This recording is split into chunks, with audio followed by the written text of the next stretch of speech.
Picture the scene. It's 11:47 p.m. You're lying in bed. Ah, right. The witching hour for the modern consumer. Exactly. The rest of the house is totally dark, right? And there's just that harsh blue glow of your smartphone screen illuminating your tired eyes. And you didn't even intend to go shopping? No, not at all. You genuinely just picked up your phone to, like, check a single calendar notification for tomorrow morning. But somehow, 12 minutes later, you're checking Yeah, in. your digital cart suddenly holds a Serenity Now soy candle, an 8-week online masterclass on financial freedom, and, I don't know, a mulberry silk pillowcase that allegedly prevents wrinkles. And the actual checkout process takes exactly 17 seconds. Right. One tap, you double-click the side button, Face ID scans your exhausted face, no friction at all, just the soft vibration of a completed transaction. It's a profoundly modern ritual, isn't it? I mean, a sequence of behaviors that would be entirely unrecognizable to someone 50 years ago. Totally unrecognizable. And yet, the underlying machinery driving that midnight tap is, well, it's ancient. It's completely primal. I gotta put all my cards on the table right now. I literally did this last night, down to the ridiculously named soy candle. Serenity Now. Yes. I didn't need a candle. My house is fine. My lighting is totally adequate. But in that moment, I felt this strange, almost hypnotic pull to just, acquire it. So that's exactly what we're looking at today. Yeah, so today on this deep dive, we are synthesizing this massive stack of psychoanalytic research, Freudian theory, and modern behavioral science. Acting as our own modern Freudian observers, essentially. Exactly. We're decoding this digital soul of ours, exploring the ghost in the machine of our modern consumer habits. So, okay, let's unpack this. Let's do. Let's figure out what we are actually buying when we literally don't need anything at all. Well, to understand that 11:47 p.m. purchase, we have to look completely past the physical act of scrolling. Right. We have to examine the hidden psychological infrastructure that makes that process so, frictionless and, frankly, addictive. Because it's not an accident. Not at all. Let's just abandon the myth right now that you are just browsing. The moment you open that app, you are not a passive shopper. No, you're walking into a trap. You're participating in a highly choreographed encounter. It's between your deepest, most unarticulated vulnerabilities and a machine that is entirely designed to exploit them.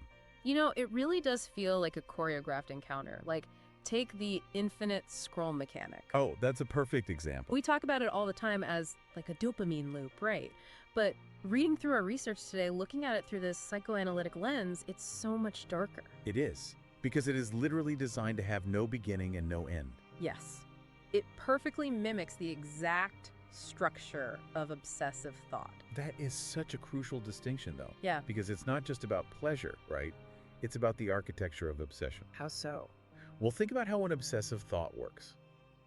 It loops because it's trying to solve an unsolvable psychic problem. So it just keeps going. Right. It relies on repetition with slight variation. And the infinite scroll does exactly this. Each swipe upwards brings, a new image, a new product. Promising that maybe, like, this specific item is the one that will finally bring psychological resolution. Exactly. But the interface is built to ensure it never actually delivers that resolution, only continuation. It keeps you in the suspended state of yearning. Which brings up something that genuinely gave me a chill when I was reading our source materials. Let's say I actually managed to break the trance. Okay, you put the phone down. Yeah, I put the candle in my cart, but a shred of my rational brain kicks in and I close the app. Exactly 59 minutes later, my screen lights up with an email. Did you forget something? Your cart is waiting. And how does your body react to that notification, honestly? My stomach drops. I mean, it pulses with more urgency than an unread text message from my own mother. Right. But psychoanalytically, framing that as just a clever marketing tactic feels, I don't know, insufficient. The research suggests this is actually functioning as a digital superego. Oh, it absolutely is. The superego, in Freudian terms, is the critical, moralizing part of our psyche. Yeah, internal judge. Exactly. It's the voice of internalized authority constantly judging us, telling us we aren't enough. So when that abandoned cart email arrives, it's not a friendly shopkeeper reminding you about a candle. What is it then? It is the digital superego whispering to you you almost escaped yourself. Don't. It reminds you of the lack you were trying to fill. Wow. It's like these apps are offering a temporary ceasefire in the civil war of the self. A ceasefire. Yeah, that's a good way to put it. Because my superego is screaming at me all day, right? Like, you need to optimize your morning routine. You need to launch a side hustle. You need to have better skin. And the app steps in and says, shh, just buy the silk pillowcase and the war stops for tonight. Exactly. But the tragedy is that we are buying a ceasefire that only lasts until the package arrives. Right. And because that internal judge, that digital superego, is constantly berating us, we have to find socially acceptable ways to rationalize our compulsive buying. We can't just admit we're empty inside. Exactly.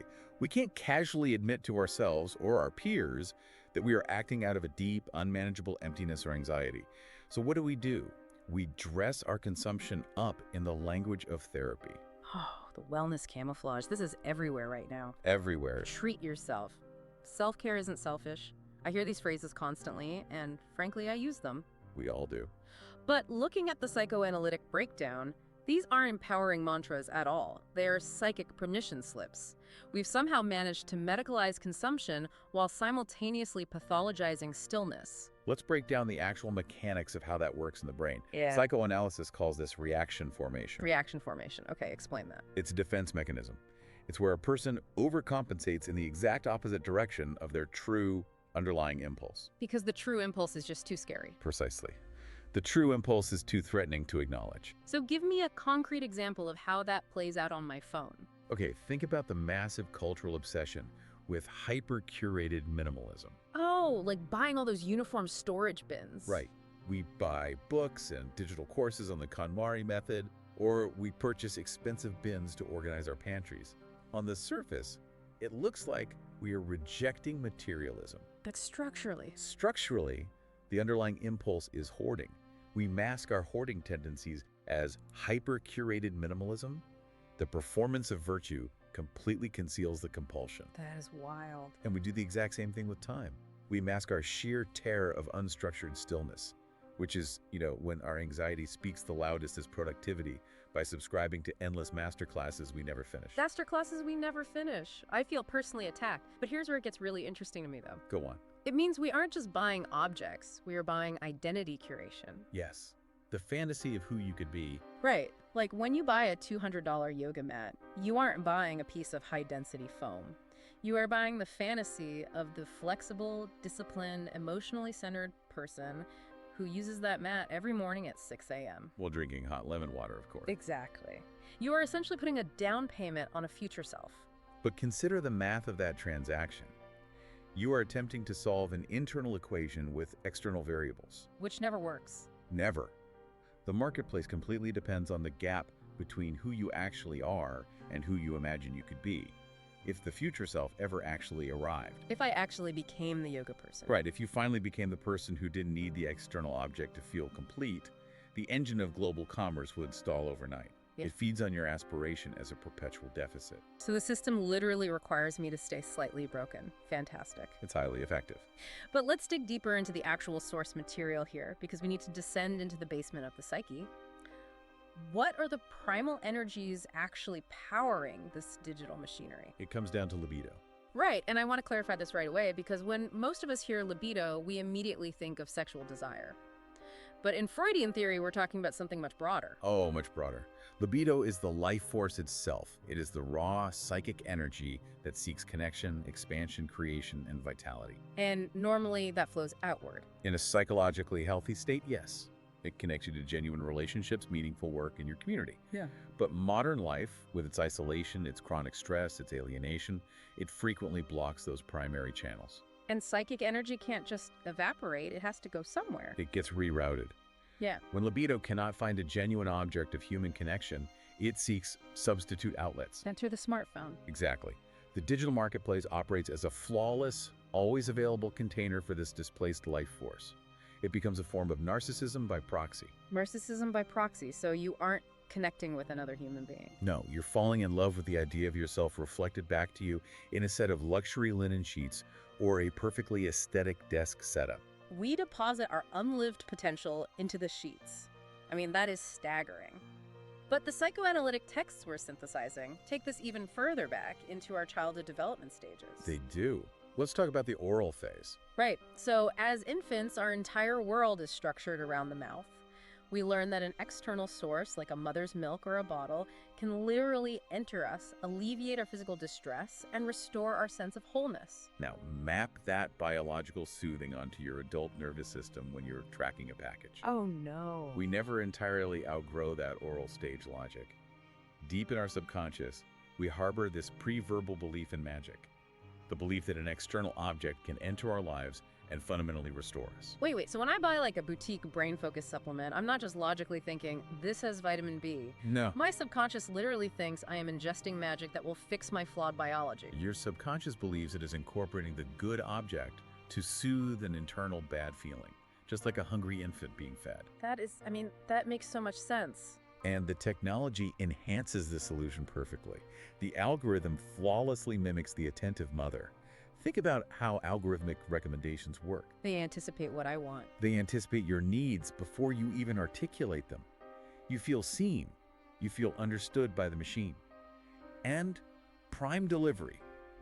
Tracking that little truck on the GPS map as it gets closer and closer to your house. Oh my gosh. That is simply the adult nervous system's version of a pacifier. Okay, if you're listening to this on your commute right now and mentally deleting your shopping apps out of sheer embarrassment, don't. We're all doing it. We really are. Because I have to admit, Prime Delivery as an adult pacifier is going to haunt me for a long time. But let's move to the next developmental stage, the anal phase. Right, roughly between 18 months and 3 years old. It's all about potty training, right? The tension of retention and release. Learning to control your bodily output and, by extension, your environment. So how do you manage your digital life? Look at the behaviors that don't even involve actually spending money, but still absorb hours of your time. Okay, let's see. I have a Spotify library categorized by hyper-specific moods. I have endless Pinterest boards for interior design aesthetics I will literally never implement. And I have massive Amazon wish lists stretching into the hundreds of items. Hundreds? Yes. I have one wish list literally called future cabin supplies. I don't own a cabin. I don't even like hiking. That's perfect. But I've always thought of that as just being practical. Or maybe just, harmless daydreaming. Let's apply the mechanism of the anal phase to that behavior. What happens when a toddler learns to hold and release? It's their first profound experience of exerting control over a chaotic world and their own body. Okay. When your adult life feels chaotic, stressful, or unpredictable, your nervous system craves that primal experience of mastery. Pinning a $4,000 credenza to a board doesn't require you to buy it. Right. It requires you to categorize it. You are hoarding digital objects to feel a sense of control over your inner world. So it's not practicality at all. Organizing an Amazon wish list isn't the forward-thinking practicality. It is a toddler's anal retention drive transposed onto a digital interface. Every time you click Save to Board, your brain registers a tiny victory over entropy. You make the world feel momentarily obedient. Exactly. That is wildly confronting. So every add to cart or save for later is just my brain trying to wrestle the universe into submission. In a way, yes. But honestly, that actually explains the aftermath perfectly. Because if the drive to accumulate is so deeply primal, why does the actual arrival of the package always feel like a letdown? Ah, the unboxing disappointment. I think everyone listening knows that feeling. You wait 2 days, the box arrives, you tear open the cardboard, and there's just this peculiar silence, a faint disappointment. The disappointment is inevitable because the physical object was never the point of the exercise. A soy candle cannot metabolize your psychic pain. Right. It's just wax. A silk pillowcase cannot cure your fear of aging or mortality. It can only temporarily obscure those fears. You purchased a promise of wholeness that the material object could never possibly keep. So the real climax of the shopping experience isn't the unboxing at all. No. The real climax is the checkout. At 17 seconds. In psychoanalytic terms, we call this forepleasure. The true psychological high happens in those 17 seconds of checkout and the immediate ping of the shipping notification. Because in that window, it's perfect. Exactly. In that specific, suspended window of time, the object exists as pure potential. It is completely uncorrupted by material reality.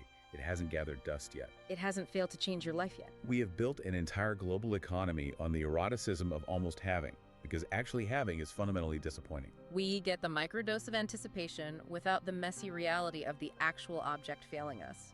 And that explains why I just do it again the next night. Repetition compulsion. Right. If the object fails, the brain says, well, maybe the next object will work. We're trapped in this cycle, repeating it to try and master the original lack, like a dream that just keeps replaying a trauma. And what reveals the true genius of the modern digital landscape is that the algorithm didn't invent a single piece of this psychology. It was already there. The marketplace merely recognized our pre-existing psychic architecture, our libido, our oral fixations, our need for control, our susceptibility to forepleasure, and built a magnificent, frictionless cathedral around it. Okay, I want to challenge this, or at least run a thought experiment. Let's hear it. Let's say I accept all of this. I realize my phone is a cathedral of compulsion, so I decide I'm going full digital monk. Okay. I delete all my shopping apps today. I cancel my saved credit cards. I block the websites on my router. I go 30 days completely clean. Do I starve the ghost in the machine? Am I cured? Picture yourself on day 28 of that experiment. You are feeling incredibly self-righteous. Oh, I would be insufferable. You are walking down a quiet street, and you pass a physical brick-and-mortar bookstore. In the window, under a warm, perfectly angled spotlight, sits a beautiful leather-bound journal. Okay. No algorithm placed it there. No data broker targeted your smartphone based on your recent searches.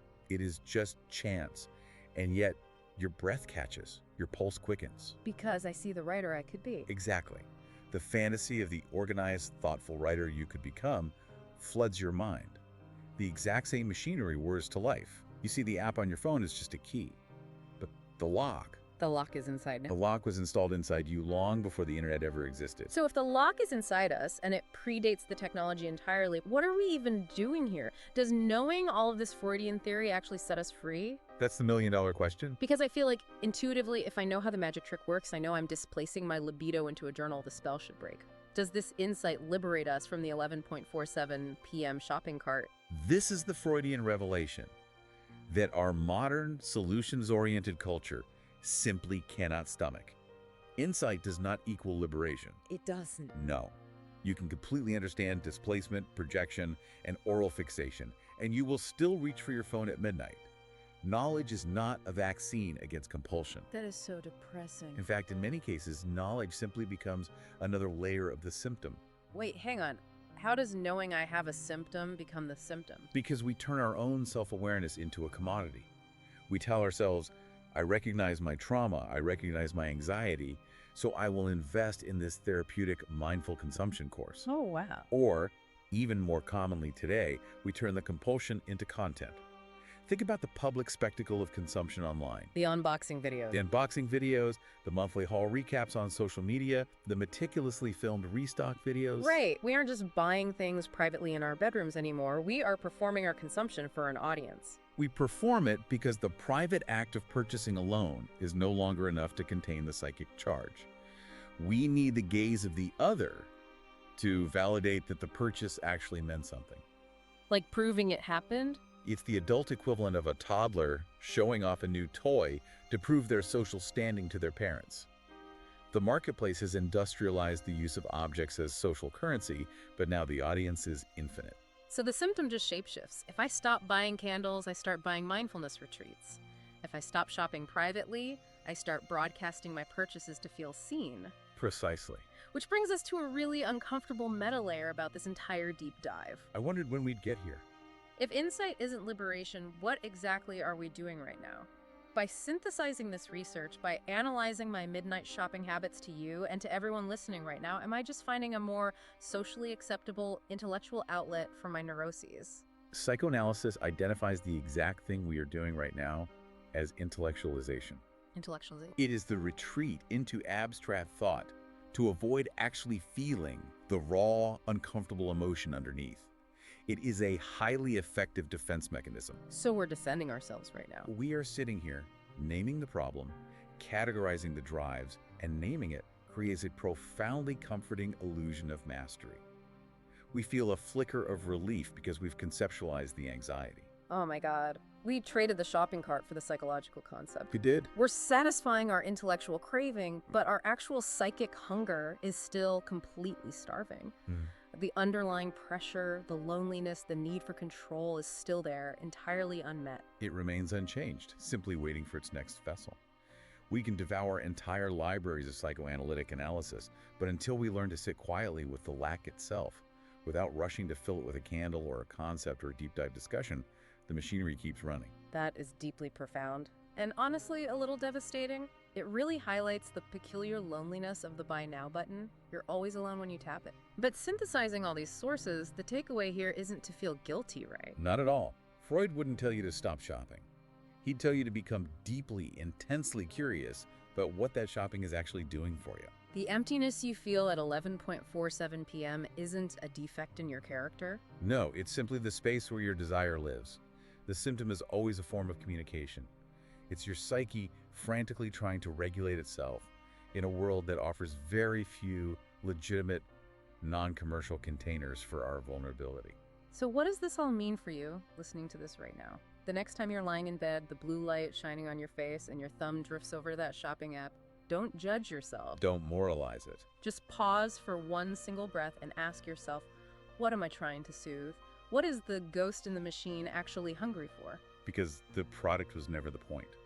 It is always a placeholder for a longing to feel real, to feel held, to feel that your existence matters. And that leaves us with one final, rather chilling thought to mull over, building on everything we've unpacked today. Let's hear it.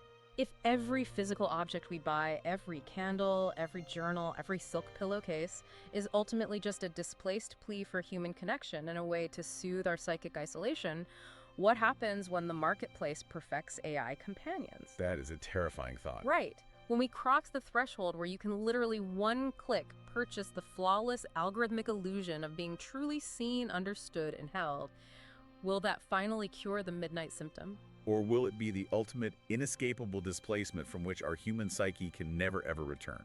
That may very well be the defining question of our age. I think it is. Until next time, watch your cards.